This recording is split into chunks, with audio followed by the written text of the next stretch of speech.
বিচারটা তো চাইতেই পারি। বিলুপ্ত কি হচ্ছে কেউ? এই ছবিরিতা অন্ধকার বারান্দায় একা বসে আছো হাদি, নাকি তোমার হাড়ের ভেতর একলা এক আকাশ,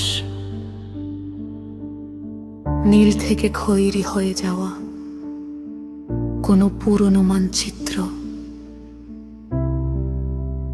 আমি দেখি তোমার আঙুলের ফাঁকে জ্যান্ত সময় খসে পড়ছে পলেস্তারার মতো। কেউ কি বিলুপ্ত হচ্ছে, নাকি আমরা সবাই এক একটা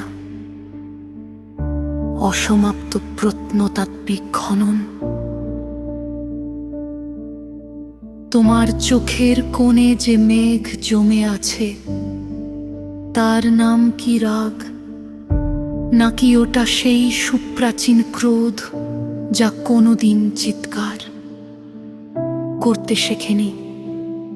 চুপ করে থাকা মানেই তো মেনে নেওয়া নয় হাদি।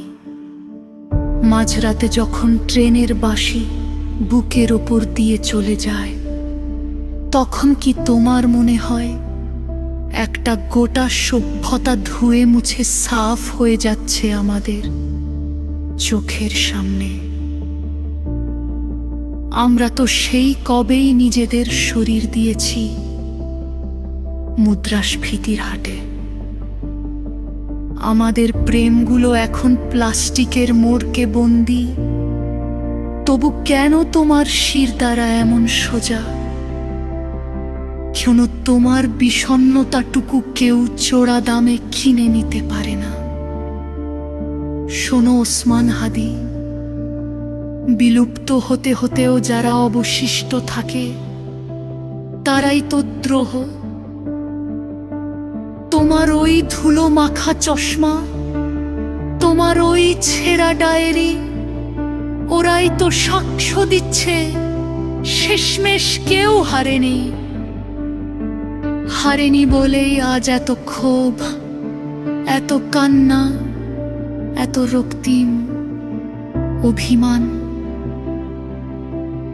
এখন তো তোমার শিয়রে কেবল নয়ে থাকা ঘাস হাদি। মাটির গভীরে কি খুব বেশি স্তব্ধতা, নাকি ওখানেও কোনো বারান্দা আছে যেখানে একা বসে আছো,